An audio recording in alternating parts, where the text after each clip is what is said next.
오늘 말씀은 유다의 변화라는 제목으로 창세기 49장 8절에서 10절까지 말씀을 살펴보도록 하겠습니다. 8절에서 10절까지 우리가 교대로 읽도록 하겠습니다. 유다야, 너는 내 형제의 찬송이 될지라. 내 손이 내 원수의 목을 잡을 것이요 내 아버지의 아들들이 내 앞에 절하리로다.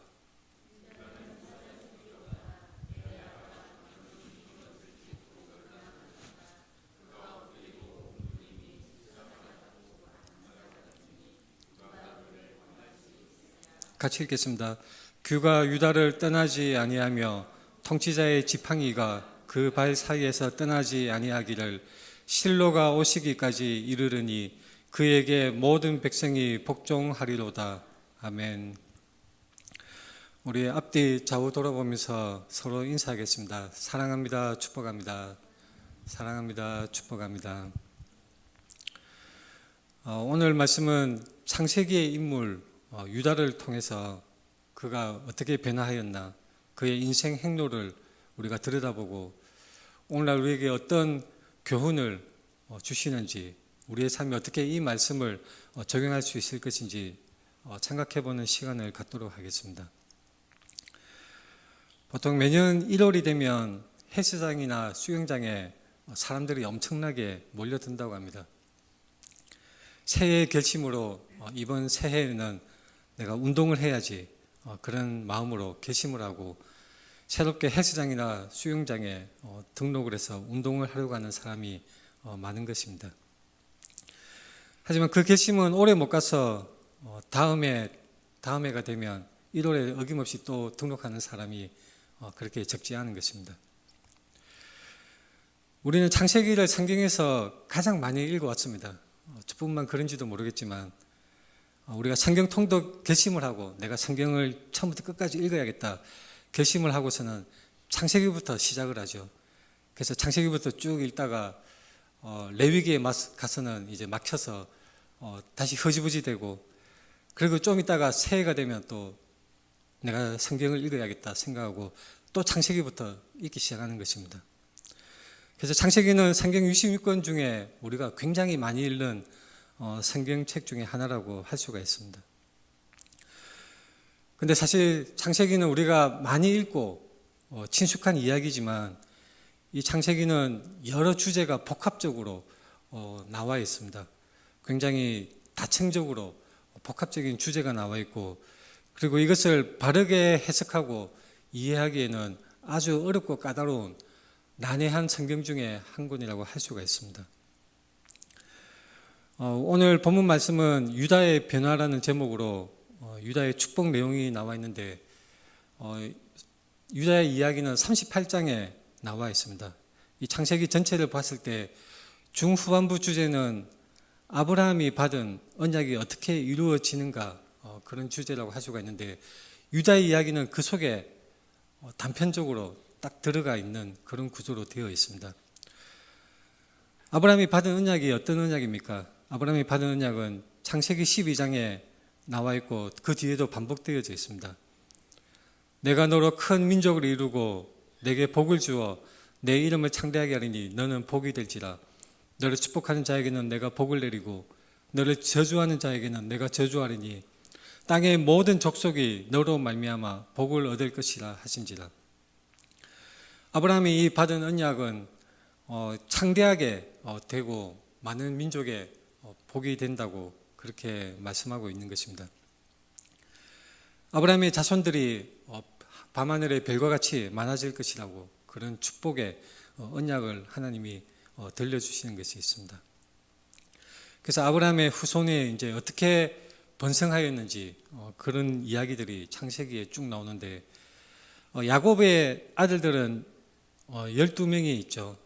야곱의 아들이 12인데 우리가 흔히 알다시피 이스라엘 12지파 그 시조가 되는 것입니다. 야곱은 처음에 우리가 잘 알다시피 라헬을 사랑했습니다. 삼촌 라반의 집에서 라헬을 사랑해서 그 라헬을 얻고자 7년 이상을 계속해서 이 삭군으로 일을 하는 그런 인내의 기간을 가졌습니다. 하지만 삼촌 라반은 야곱을 속여서 그 언니 레아를 먼저 처로 이렇게 삼게 합니다. 그래서 야곱이 레아와의 사이에서 낳은 첫 번째 아들 누구입니까? 루벤입니다. 루벤이 이 아들을 레아가 이 루벤을 처음 낳고 하는 말이 의미심장합니다. 여호와께서 나의 괴로움을 돌보셨으니 이제는 내 남편이 나를 사랑하리로다. 너무나 가슴이 찡한 그런 대사입니다. 얼마나 레아가 야곱의 그 사랑을, 라헬에게 향하는 그 사랑을 부러워하고 그 가슴 아파했으면 첫 아들을 낳고 루벤의 이름 짓고 이제는 내 남편이 나를 사랑하리로다, 그렇게 말을 한 것입니다. 하나님은 레아를 불쌍하게 여기셨던지 계속해서 아들을 낳게 하셨습니다. 그래서 둘째로 시므온을 낳게 됩니다. 시므온을 낳고 레아는 이렇게 말합니다. 내가 사랑받지 못함을 하나님이 들으셨으므로 내게 이 아들도 주셨도다. 그렇게 이름을 짓고 말을 합니다. 연이어서 레위를 낳습니다. 레위를 낳고 또 말합니다. 내 남편이 지금부터 나와 연합하리로다. 자, 레아는 이 야곱으로부터 사랑을 받지 못하는 것에 대해서 굉장한 상처가 있는 사람이었습니다. 계속해서 아들을 낳고 이 당시에 고대 시대에는 아들이 굉장히 중요했습니다. 보통 딸을 낳은 이야기는 성경에 거의 등장하지 않는데 아들에 대해서, 출생에 대해서는 성경이 조목조목 이렇게 말씀하고 있습니다. 그 귀한 아들을 연달아서 이렇게 쭉 낳았음에도 불구하고 레아는 계속해서 야곱이 이제는 나를 사랑하리로다, 야곱이 이제는 나와 연합하리로다, 계속해서 그 야곱의 사랑을 갈구하는 그런 안타깝고도 찡한 그런 말을 남겼습니다. 레위를 낳고 나서 레아가 또 아들을 낳았는데 바로 오늘 본문의 주인공 유다입니다. 유다를 낳고 나서 레아가 이렇게 말을 남깁니다. 내가 이제는 여호와를 찬송하리로다. 내가 이제는 여호와를 찬송하리로다. 어쩌면 레아는 유다를 낳고 나서 하나님께 향한 그런 신앙의 그런 면에 대해서 마음을 집중하는지도 모릅니다. 그런데 유다를 낳고 나서는 레아의 출산이 멈추게 됩니다. 레아의 출산이 멈췄는데 라헬이, 야곱의 사랑을 독차지하는 라헬이 자기 언니 레아는 아들을 계속해서 쭉 낳는데 자기는 전혀 자식을 낳지 못해서 그의 언니를 시기합니다. 그래서 야곱에게 가서 따지죠. 내게 자식을 낳게 하라. 내게 자식을 낳게 하라. 그렇지 않으면 내가 죽어버리겠다. 그렇게 살기 어린 협박을 야곱에게 합니다. 그때 야곱이 아무리 사랑했던 라헬이지만 그 말을 듣고 화를 내게 됩니다. 내가 하나님을 대신하겠느냐? 이 아기를 주시는 것은 하나님의 전적인 역사하심인데 어떻게 내가 내 마음대로 당신에게 아기를 낳게 해줄 수가 있겠느냐? 내가 하나님을 대신하겠느냐? 이것은 요셉의 이야기에서도 중요한 모티브가 되는 대사입니다. 내가 하나님을 대신하겠느냐? 요셉이 나중에, 우리가 너무나 잘 아는 이야기라서 제가 그냥 짧게 말씀드립니다. 요셉이 나중에 그 총리가 되어서 그 야곱의 아들들이, 형제들이 찾아왔을 때에 자기를 죽일까봐 무서워했었죠. 그때 요셉이 한 말이 이것입니다. 내가 하나님을 대신하겠습니까? 하나님이 나를 인도하여 주셔서 당신들을 구원하시려고 나를 사용하셨다, 나를 인도하셨다, 그렇게 하나님의 역사하심을 드러내고 찬양하는 장면이 나옵니다. 이 라헬이 아들을 낳지 못해서 야곱에게 나에게 아들을 낳게 해달라, 그렇지 않으면 내가 죽어버리겠다 말을 했다가 야곱으로부터 야단을 듣고 라헬이 뭐라고 하느냐면, 그렇다면 내 여종 빌하에게 들어가서 내 여종을 통해서 아이를 낳게 해달라, 그렇게 얘기를 합니다. 그래서 그의 시녀, 라헬의 시녀 빌하를 남편에게 아내로 주어서 야곱이 이 빌하로부터 아들을 낳습니다. 그게 누구냐면 단이죠. 단. 단을 낳고 그 뒤를 이어서 계속해서 납달리를 낳습니다. 제가 이 아들을 낳는 아들 이름을 쭉 나열하는 것은 이스라엘 12지파의 그 시조, 그 기원을 우리가 알아둘 필요가 있었습니다. 이 라헬이 이제 납달리를 낳고 하는 말이 내가 언니와 크게 경쟁해서 내가 이겼다. 그래서 이름을 납달리라고 그렇게 지었습니다. 그랬더니 레아도 가만히 있을 수가 없죠. 레아는 자신의 출산이 멈췄으니까 그의 시녀 실바를 데려다가 또 야곱에게 아내를 주게 됩니다. 그래서 실바와의 사이에서 야곱은 또 아들을 낳게 되는데 그것이 갓입니다. 레아의 여종 실바를 통해서 갓을 낳고 레아가 복되도다 그렇게 말을 하면서 이름을 갓이라고 지었습니다. 그리고 실바 사이에서 야곱은 또한 아셀을 낳게 됩니다. 둘째 아들 실바로부터 아셀을 낳게 됩니다. 아셀을 낳은 후에 이제 어느 정도 시간 지난 후에 루벤, 그 레아가 낳은 첫째 아들 루벤이 들에 나가서 합한채를 얻습니다. 합한채라는 것은 풀의 한 종류인데 정력에 좋다는 그런 효염이 있는 것으로 알려져 있습니다. 그래서 그걸 자기 어머니 레아에게 들었더니 라헬이 레아에게 그것을 달라고 언니 아들의 합한채를 내가 청구한다고 그렇게 요구를 합니다. 레아 입장에서는 억울하죠. 네가 내 남편을 빼앗은 것이 작은 일이냐. 네가 내 남편의 사랑을 독차지해야 했었는데 내가 받은 이 합한채마저 네가 요구를 하느냐.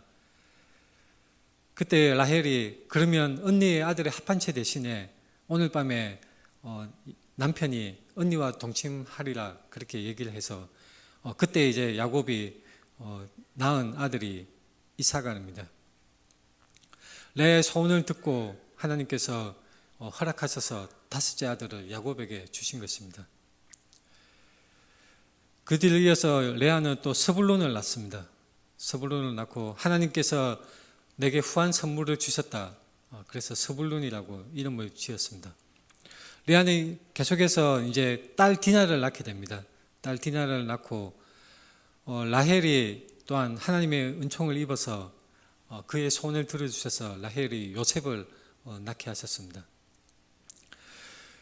이 요셉을 낳고 나서 라헬은 굉장히 기뻤죠. 그리고 야곱도 자기가 사랑하던 여인, 정말로 자신의 온 사랑을, 자신의 그 반평생을 쏟아부은 그 여인 라헬로부터 낳은 아들 요셉이 얼마나 귀여웠겠습니까? 그래서 요셉을 굉장히 사랑하게 됩니다. 요셉은 야곱의 사랑을 독차지하고 채색 옷을 입고 마치 그 정통 후계자인 마냥 그런 특별한 옷을 입고 다니며 잘난 체하고 뽐내는 그런 요셉의 어린 시절을 볼 수가 있습니다. 라헬이 요셉을 낳은 후에 야곱이 이제 삼촌 라반과 결별을 합니다. 헤어져서 따로 이제 나가서 살게 됩니다. 그리고 굵직한 사건으로는 야곱이 에서와 화해를 하게 되고 그리고 세겜 땅에서 이 레아의 딸 디나가 이제 급탈당하는 가슴 아픈 사건이 벌어집니다. 그때 시몬과 레위를 비롯한 형제들이 복수를 해서 세겜 족속을 깡그리 죽이는 그런 가슴 아픈 사건이 있었습니다. 그 후에 이제 라헬이 베델에서 길을 떠나서 이제 그 가족들이 에브라스에 이르기까지 오는 데에 라헬이 해산을 하는데 둘째 아들, 마지막 아들을 낳습니다. 베냐민을 낳는데 이 라헬은 베냐민을 낳다가 죽게 됩니다. 그래서 엄청 가슴 아픈 사랑의 이야기라고 할 수가 있습니다. 라헬이 죽게 되어서 그 아들을 베논이라고 불렀지만 야곱이 이름을 베냐민이라고 그렇게 지었던 것입니다. 야곱의 아들들이 이렇게 12명의 아들들이 있습니다. 이스라엘 12지파의 시초가 되는 12아들입니다. 근데 오늘 본문의 주인공 바로 레아의 네 번째 아들 유다의 이야기는 굉장히 좀 독특하게 들어가 있습니다. 창세기 내용을 보면 37장에 요셉의 이야기가 나오다가 38장에 느닷없이 갑자기 유다의 이야기로 전환이 됩니다. 그리고 39장에서는 다시 요셉의 이야기로 돌아가는 것이죠. 37장에 요셉 이야기가 진행이 되다가 38장에 유다의 이야기가 갑자기 나오고 다시 39장에서 요셉의 이야기로 들어가는데 왜 그럴까요? 38장을 사실 중간에서 쏙 빼내어서 37장과 39장을 연달아 읽으면 자연스러운 요셉의 이야기가 됩니다. 37장과 39장이 요셉의 이야기로 아주 자연스럽게 이어지는데 38장의 유다의 이야기는 갑자기 느닷없이 끼워넣은 것처럼 그 속에 위치하고 있는 것입니다. 이 38장의 이야기는 유다의 이야기로 유다가 가나안 여자를 아내로 맞아서 아들을 낳는 것으로 이야기가 시작이 됩니다. 유다는 이 가나안 여자를 아내로 맞이하여서 세 아들을 낳습니다. 엘과 오난과 셀라. 오늘 설교에서는 이 등장인물이 굉장히 많기 때문에 사람 이름이 헷갈리고 좀 복잡하게 느껴질 수가 있지만 제가 가능한 잘 구별이 되도록 이렇게 최선을 다해서 화면에 표시했습니다. 유다의 세 아들 엘과 오난과 셀라가 있습니다. 근데 유다는 이 자기 첫 아들 엘라에게 그 다말, 가나안 여자 다말을 아내로 주게 됩니다. 근데 엘이 어떤 사람이었느냐, 구체적으로 어떤 죄를 지었는지는 나와 있지 않지만 하나님 앞에서 악한 일을 악한 사람으로 그렇게 행했던 것 같습니다. 그래서 38장 7절에 유다의 장자 엘이 여호와가 보시기에 악함으로 여호와께서 그를 죽이신지라. 하나님이 집단을 어떤 성읍을 벌하시는 것은 종종 나오지만 한 개인을 죄로 말미암아 처벌하신 것은 아주 특이한 사건이라고 할 수 있습니다.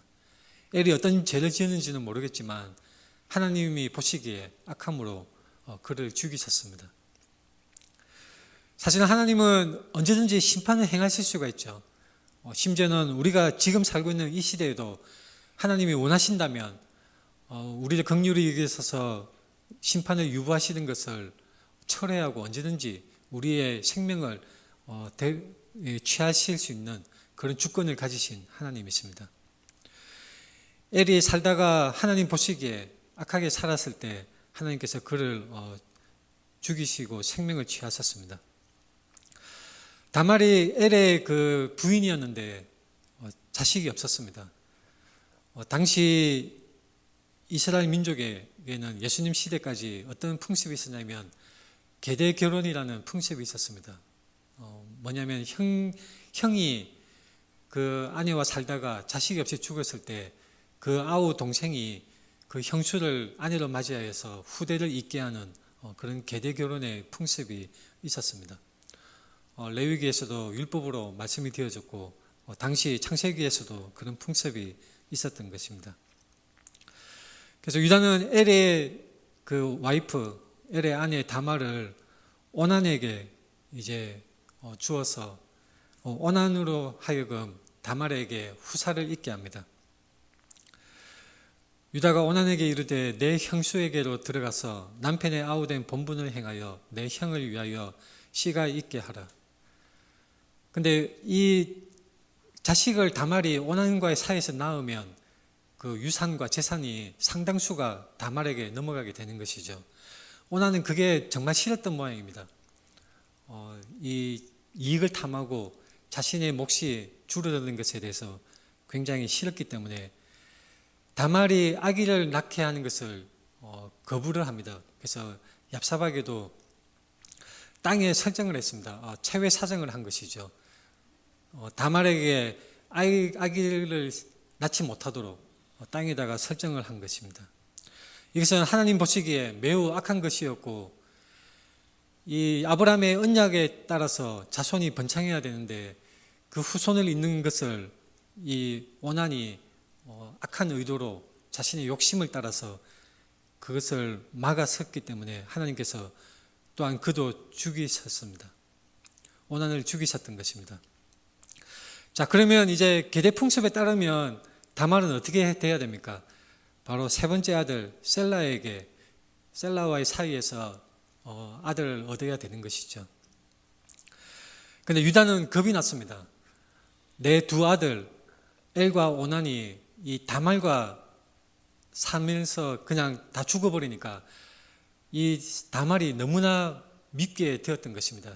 흔히 우리가 하는 말로 남편을 잡아먹는 며느리라고 그렇게 생각을 했었던 것 같습니다.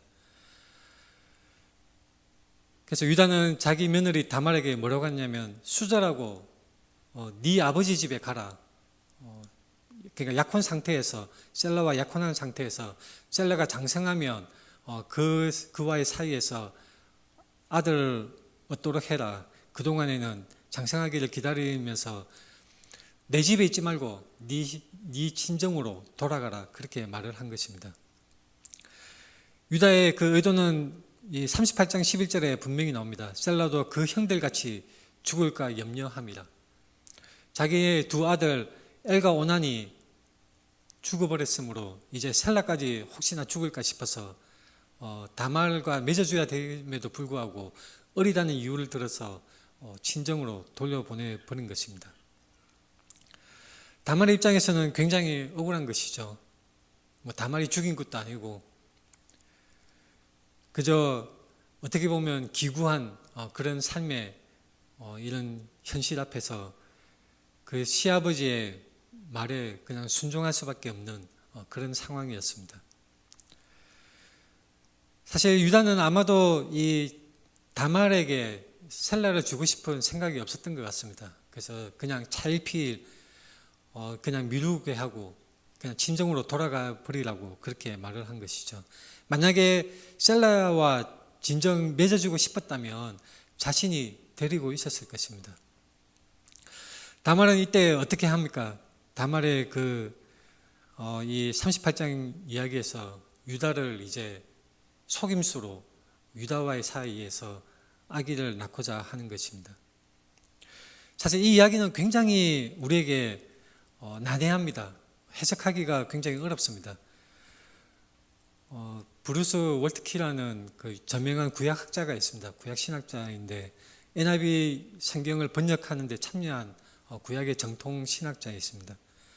그분은 다말을 어떻게 표현하느냐면 믿음으로 행동하는 믿음의 사람, 정말로 훌륭한 믿음의 사람이다. 그렇게 평가를 합니다.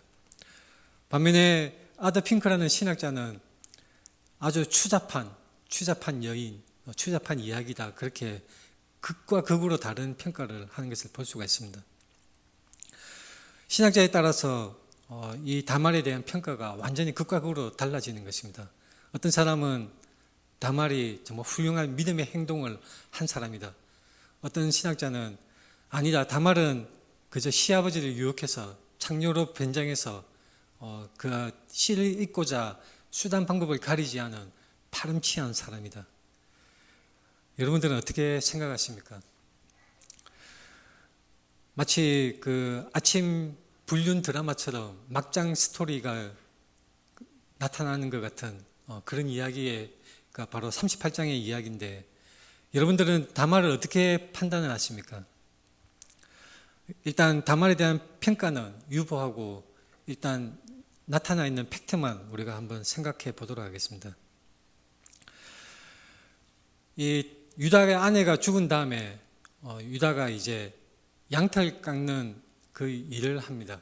양털 깎는 그 행사를 하면서 이제 딥나로 가게 됩니다. 당시 문화 속에서 양털을 깎고 나면 굉장히 그게 고단하고 힘든 일이었기 때문에 흥청망청 막 술을 많이 마시고 즐기는 그런 문화가 있었다고 합니다. 근데 다말이 이제 어떤 사람으로부터 그 말을 듣게 되죠. 자기 시아버지 유다가 딥나로 양털을 깎으려고 갔다. 그 말을 듣게 되고 이 다말이 어떻게 하느냐면 바로 과부의 의복을 벗고 얼굴을 너울로 가리고 몸을 휩싸고 그 딥나 길 곁에 에나임 문에 앉아 있었습니다. 얼굴을 가리고 문에 앉아 있는 것은 바로 창녀들이 하는 그런 행동입니다. 그 몸을 팔기 위해서 길가에 그렇게 앉아 있는 것이죠. 근데 참 유다가 그것을 보고 창녀로 생각해서 흥정을 합니다. 며느리인 줄 알지 못하고 그렇게 이제 창녀로 분장한 다말을 보고 그것을 이제 창녀의 몸을 살려고 그렇게 합니다. 그래서 다말이 흥정을 해서 당신이 무엇을 주고 나를 사려고 하느냐. 그래서 유다가 말하기를 염소 새끼를 주겠다. 염소 새끼를 주겠다고 합니다. 그래서 다말이 그렇게 말합니다. 염소 새끼를 가지고 있지 않으니까 염소 새끼를 줄 때까지 담보물로 무엇을 주겠느냐. 그래서 이 무슨 담보물을 내가 줄까 유다가 말을 했을 때 다말이 딱 찍어서 말을 합니다. 당신의 도장과 그 끈과 그리고 당신의 손에 있는 지팡이를 담보물로 나에게 달라. 그러면 염소 새끼를 가져올 때까지 그것을 담보물로 가지고 있겠다는 것입니다. 그래서 유다가 그것을 이제 좋다고 그것들을 주고 이제 다말과의 관계에서 유다로 말미암아서 다말은 임신을 하였습니다. 그래서 다말은 다시 그 옷을 벗고 너울을 벗고 과부의 의복을 도로 입고 돌아간 것입니다. 그 후에 이제 유다가 자기 친구 아둘람 사람을 시켜서 그 염소 새끼를 이제 보내어서 그 담보물로 맡겼던 도장과 끈과 지팡이를 찾아오게 합니다. 근데 이미 다말은 다시 과부의 옷을 입고 돌아간 뒤였기 때문에 찾을 수가 없는 것이었죠. 그때 유다가 이제 그 친구가 찾지 못했다는 말을 듣고 그래 그냥 가지게 두라. 더 했다가는 우리가 창피를 당할 수 있다. 그렇게 자신의 체면을 위해서 그것을 찾는 것을 그만두는 것을 볼 수가 있습니다. 그런데 어떤 일이 벌어집니까? 석 달 후에 이제 다말이 임신한 사실이 알려지게 됩니다. 그래서 어떤 사람이 유다에게 말을 해서 당신의 며느리 다말이 행음하였고 그 행음함으로 말미암아 임신하였다. 자, 유다 입장에서는 이것은 절호의 찬스이죠. 자신의 두 아들을 죽게 한 자신의 두 아들을 잡아먹은 며느리 다말이 눈의 가시였는데 정말 그 처치하는 게 곤란했었는데 이 며느리가 행음해서 임신했다는 말을 듣고는 아싸 지금이 기회다. 다말을 해치워야겠다. 아주 절호의 찬스라고 생각을 했을 것입니다. 보통 이 가늠한 여자는 돌로 쳐야 되는데 유다는 그를 끌어내서 불로 살으라고 말을 합니다. 아주 잔인하게 불로 태워서 가장 잔인한 형벌로 태워 죽이라고 말을 한 것입니다. 그때 다말이 끌려갈 때 사람을 보내서 그 시아버지 유다에게 말을 전하게 합니다. 이 물건 임자로 말미암아 임신하였습니다. 청하건대 보소서 이 도장과 끈과 지팡이가 누구의 것입니까? 그때 유다가 그것을 알아보고 어떤 행동을 합니까? 여기서 굉장히 우리는 집중해서 봐야 됩니다. 보통 사람들은 자신의 이익 그리고 자신의 체면과 명예가 손상이 될 때에 자신보다 약한 사람의 처지를 생각하지 않습니다. 유다는 다말의 그런 소식을 듣고 다말을 처형하라고 했을 때, 불로 태워서 죽이라고 했을 때, 만약에 다말이 이 물건이 임자가 누구입니까? 확인해 주세요라고 말을 했을 때 그것을 무시하고 닥쳐라, 너는 불로 태워 죽어라 하고 그냥 처형에 처할 수도 있는 그런 상황이었습니다. 유다는 아주 특별한 행동을 합니다. 그는 나보다 옳도다. 그는 나보다 옳도다. 바로 그 자리에서 인정을 하는 것입니다. 그는 나보다 옳도다. 그는 옳고 나는 그렇지 않다. 그런 의미입니다. 그는 옳고 나는 그렇지 않다. 그는 정의롭고 나는 불의하다. 그는 나보다 옳다. 그렇게 말을 하는 것입니다. 그 이유를 내가 내 아들 셀라에게 다말을 주지 않았기 때문에 이런 일이 벌어졌다라고 정직하게 자신의 잘못을 시인하는 모습을 볼 수가 있습니다. 그래서 유다는 이 다말과의 관계에서 다말이 쌍둥이를 낳게 되죠. 쌍둥이를 낳고 베레스와 세라라는 그 두 아들을 낳게 됩니다. 왜 창세기에 이 유다의 지저분한 이야기, 어느 신학자의 표현대로라면 추잡한 이야기, 정말로 설교 시간에 적절하지 않은 그런 이야기로 이 38장이 구성되어져 있을까요? 왜 요셉의 이야기 막 하나님께서 함께하여 주시고 형통하게 해주시고 그런 우아하고 고상한 요셉의 이야기를 하다가 왜 38장에 갑자기 아침 드라마 막장 스토리 같은 유다의 그 며느리와의 관계가 이렇게 펼쳐지는 38장이 불쑥 나오게 되는 것일까요? 근데 말씀을 가만히 살펴보면 여러 가지 관련되어 있는 내용들이 있습니다. 야곱에게 확인을 하라는 장면과 유다에게 확인하라는 장면이 대비가 됩니다. 야곱에게 이제 그 형제들이 요셉이 죽었다고 구덩이에 던졌다가 그 이방인들 이스마엘 족속들에게 요셉을 팔아넘긴 다음에 요셉이 죽었다는 것을 속이기 위해서 형제들이 어떻게 합니까? 요셉의 그 채색 옷을 가져다가 숫 염소를 죽여서 그 옷을 피에 적셔서 그것을 야곱에게 가져다 주고 말합니다. 우리가 이것을 발견하였으니 아버지 아들의 옷인가 보소서. 아버지의 아들의 옷인가 보소서. 근데 오늘 이 38장에서 이 다말이 그 사람을 시켜서 이 물건 임자로 말미암아 임신하였는데 이 물건의 주인이 누구인지 청하건대 보소서 그렇게 말합니다. 여기서 보소서 하는 그 말이 원문에서 똑같은 단어입니다. 확인해 달라는 것입니다. 야곱에게 확인해 달라고 말한 것과 유다에게 확인해 달라고 하는 것이 대비가 됩니다. 일단 야곱이 자기 아버지 이삭을 속여서 그 축복을 받을 때에 염소 새끼의 가죽을 입습니다. 그 에서의 털이 많은 것을 위장하기 위해서 염소 새끼의 가죽을 입습니다.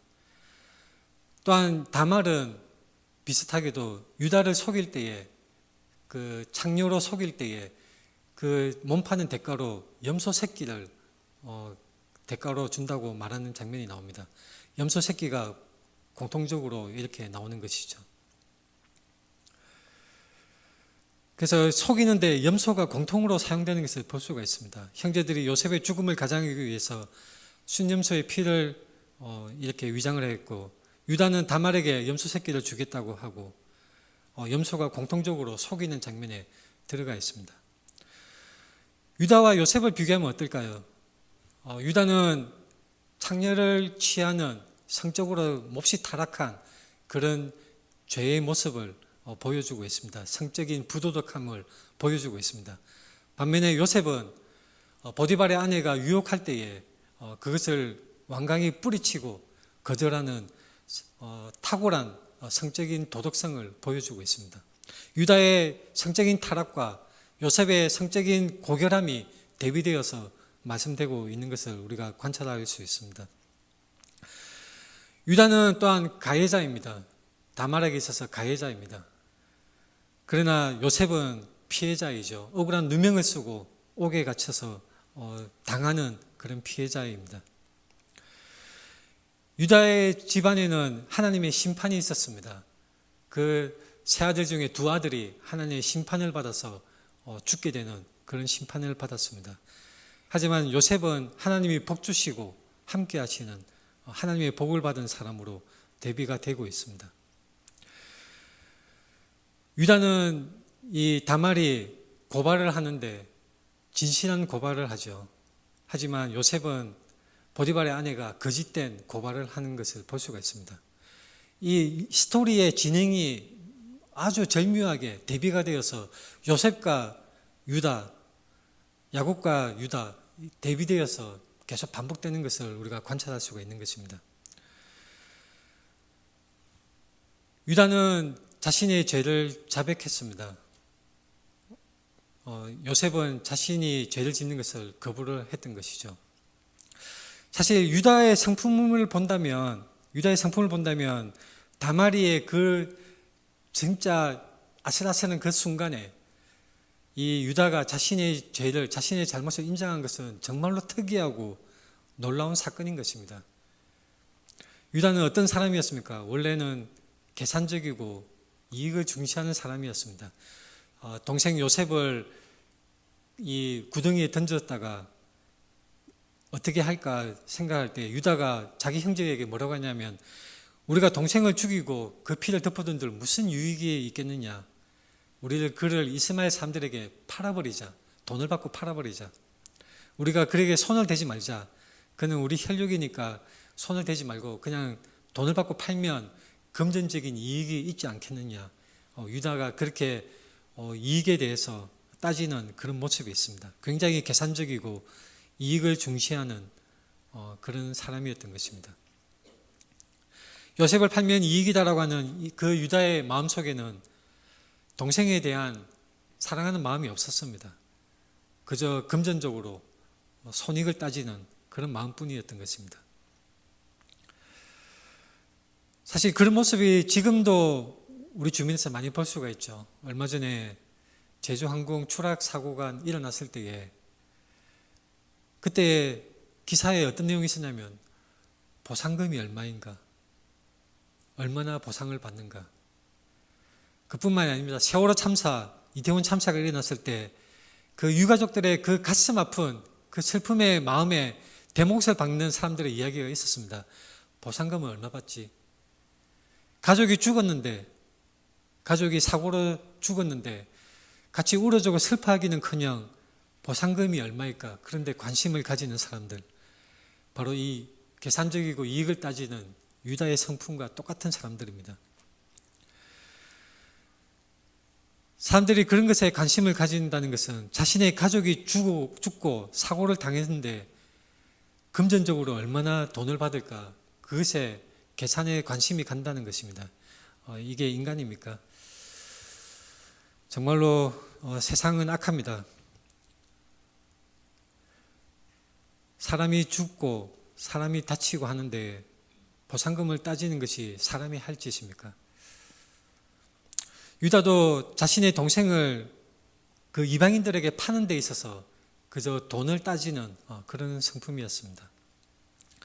그런데 유다가 변화를 보이게 되는 것이죠. 이전의 모습과는 달리 변화를 보이게 되는 것입니다. 38장에서는 다말이 절대절명의 그 순간에 이것이 누구 것인지 확인해 주소서라고 말을 했을 때에 유다는 정직하게 또한 솔직하게 자신의 잘못을 시인을 합니다. 유다는 그 뒤에도 변화된 모습을 보입니다. 돈을 따지고 이익을 따졌던 그 유다가 나중에는 자기 스스로를 희생하고서라도 다른 가족을 살리려고 합니다. 요셉이 그 잡아두고 그 막내 베냐민까지 데려오라고 했을 때에 43장 8절에 보면 유다가 그 야곱에게 뭐라고 하느냐면, 저 아이를 나와 함께 보내시면 우리가 곧 가리니 그러면 우리와 아버지와 우리 어린아이들이 다 살고 죽지 아니하리이다.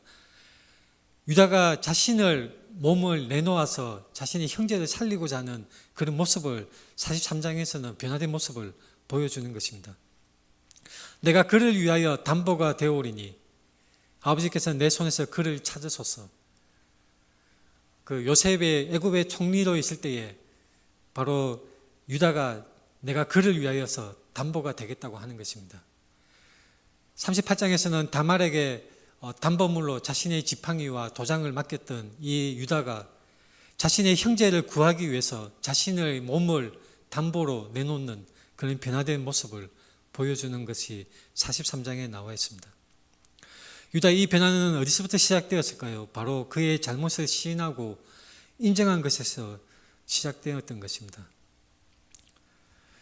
유다는 이 다말의 그 확인해 달라고 하는 그 순간에 자신의 체면이 크고 자신의 명예가 굉장히 컸지만은 가족의 그 대표로서 시아버지로서 자신의 명예가 있었지만 자신의 체면이 있었지만 그럼에도 불구하고 그는 잘못을 인정하였던 것입니다. 사실 우리가 그 상황 속이라면 유다처럼 솔직하게 인정하는 것이 쉽지 않습니다. 우리가 지금까지 유다의 그런 여러 가지 이런 행동들과 유다의 변화된 모습들을 우리가 살펴봤는데 이 유다의 사건, 38장에서 나오는 유다의 사건에서는 하나님이 드러나지 않습니다. 하나님의 이름이 거론되지가 않고 하나님의 역사심이 나타나지가 않습니다. 반면에 요셉의 사건에서는 하나님이 계속해서 직접적으로 드러나는 것을 볼 수가 있습니다.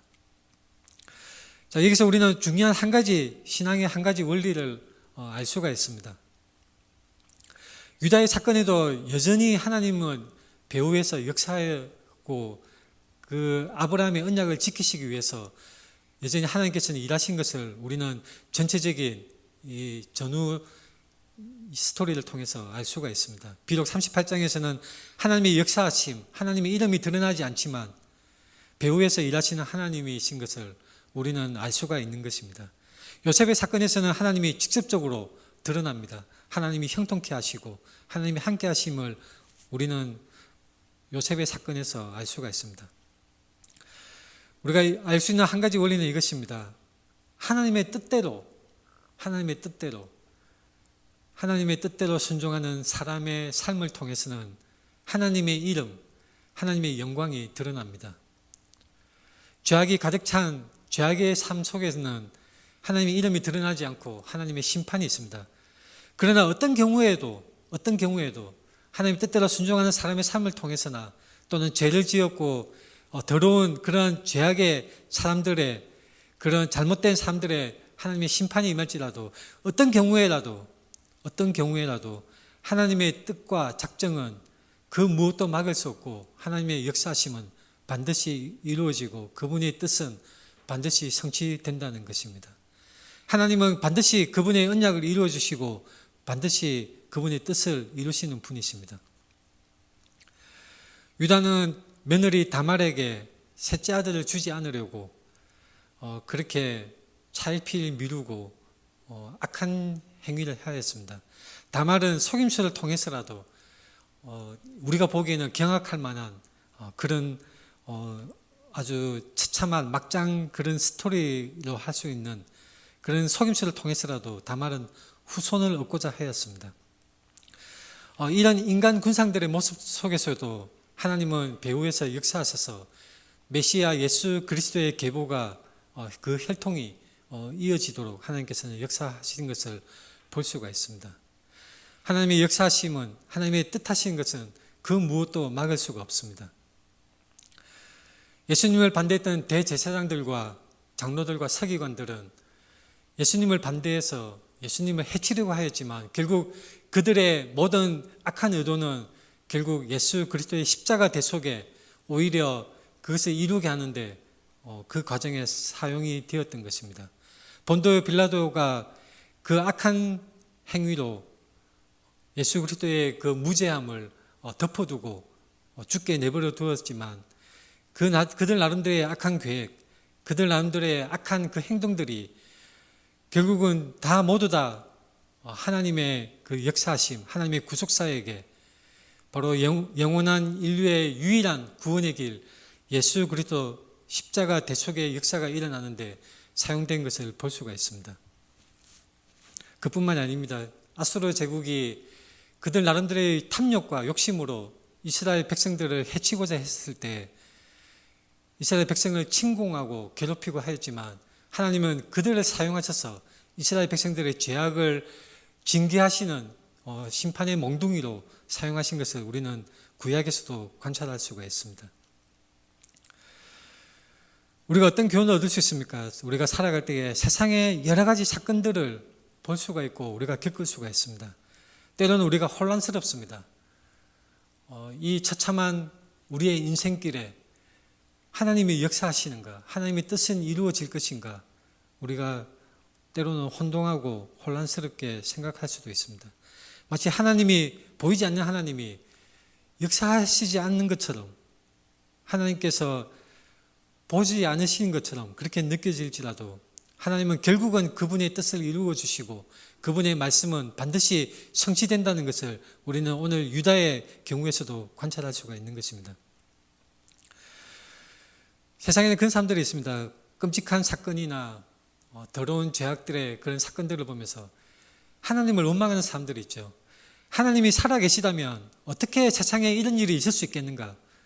하나님이 살아계시다면 이런 죄악이 어떻게 벌어질 수가 있겠는가? 오히려 하나님을 원망하는 그런 사람들이 있습니다. 그러나 우리는 기억해야 합니다. 모든 일이 합력하여 선을 이루게 하시는 하나님, 그분의 능력과 지혜는 우리 인간이 측량할 수 없고 가늠할 수가 없습니다. 무한한 그분의 능력과 지혜로 하나님은 하나님의 말씀을 반드시 이루어 주시고 그분의 언약을 지키시고 끝까지 하나님께서 그분의 뜻을 이루어 주시고 또한 세상 모든 것을 다스리고 계신다는 것입니다. 유다는 나중에 야곱으로부터 이런 축복을 받습니다. 오늘 본문 말씀입니다. 유다야, 너는 내 형제의 찬송이 될지라. 내 손이 내 원수의 목을 잡을 것이요 내 아버지 아들들이 내 앞에 절하리로다. 유다는 사자 새끼로다. 내 아들아, 너는 움킨 것을 찢고 올라갔도다. 그가 엎드리고 웅크림이 수사자 같고 암사자 같으니 누가 그를 범할 수 있으랴. 10절에 규가 유다를 떠나지 아니하며 통치자의 지팡이가 그 발 사이에서 떠나지 아니하기를 실로가 오시기까지 이르르니 그에게 모든 백성이 복종하리로다. 이것은 우리가 잘 알다시피 바로 메시아에 관한 예언의 말씀이고 축복인 것입니다. 규가 유다를 떠나지 않냐며 통치자의 지팡이. 사실 유다는 이 축복의 말을 들을 때, 야곱으로부터 들을 때에 가슴이 뜨끔했을 것입니다. 자신은 지팡이를 창녀의 몸을 사기 위해서 담보물로 주었는데 야곱은 이 유다의 그 지팡이를 사용해서 축복의 말로 변경하여서 축복한 것입니다. 통치자의 지팡이가 그 발 사이에서 떠나지 아니하기를 실로가 오시기까지 이르기를. 바로 유다는 자신의 삶의 모습에 비하면 너무 과분한 축복을 받은 것이죠. 유다의 행동에 비하면 비록 유다가 정직하게 행동하였고 솔직하게 자신의 잘못을 시인하였지만 그 유다의 삶에 비한다면 너무나 넘치는 복을 야곱으로부터 받았던 것입니다. 야곱으로부터 너무나 넘치는 축복을 받았습니다. 유다는 그저 그렇게 잘한 것이 없는데 놀라울 정도로 넘치는 복을 받았던 것입니다. 우리는 어떻습니까? 우리는 하나님의 복을 받을 만한 자격이 있나요? 그렇지 않습니다. 우리 모든 사람들이 다 유다와 비교해서 그렇게 잘난 사람들이 없습니다. 다 하나같이 죄인들이고 우리는 마땅히 우리의 죄와 허물로 말미암아 멸해야 될 하나님의 공의대로라면 우리는 당연히 마땅히 죽어야 될 그런 죄인들입니다. 하지만 하나님께서 우리에게 넘치는 복을 주시고 은혜를 더하셔서 우리를 주님의 자녀로 삼아 주셨던 것입니다.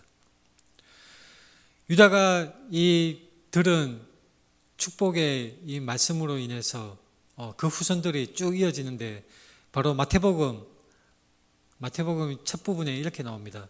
아브라함과 다윗의 자손 예수 그리스도의 계보라. 3절에 유다는 다말에게서 베레스와 세라를 낳고 바로 예수 그리스도의 메시아 예수 그리스도의 그 족보에 바로 유다와 다말, 베레스와 세라가 이렇게 족보 속에 들어가 있는 것입니다. 넘치는 복입니다. 유다에게 넘치는 복입니다. 이것은 우리도 마찬가지입니다. 우리도 예수 그리스도를 믿는 복, 예수 그리스도의 그 은혜 안에 거하는 복, 그 복을 우리는 받고 누리고 있는 것입니다. 우리에게는 결코 당연히 우리에게 주어지는 것이 아니라 하나님의 은혜로 우리에게 주신 것이고 우리가 그것을 받을 만한 그런 자질이 우리에게는 없는 것을 우리는 분명히 알아야 합니다. 이제 말씀을 마치겠습니다. 우리가 유다의 사건에서 볼 수 있는 것은 무엇입니까? 우리는 그저 정직하게 우리의 잘못을 인정하고 하나님 앞에 우리가 어떤 존재인지를 인정하는 그런 것이 필요합니다. 또한 우리는 성도로서 바른 삶을 살아야 합니다. 하나님께서 우리에게 은혜를 베풀어 주신 것과 하나님의 자녀로 삼아 주신 것을 우리가 늘 생각하며 그 은혜에 걸맞는 성도로서의 삶을 살아가도록 우리 인생에 최선을 다해서 살아가야 할 것입니다. 모든 경우에 때로는 우리가 어려움을 당할지라도 모든 경우에 하나님께서는 결국 그분의 뜻하신 바, 그분이 말씀하신 바, 그분의 언약을 성취하실 것임을 우리는 분명히 확신해야 합니다. 기도하겠습니다.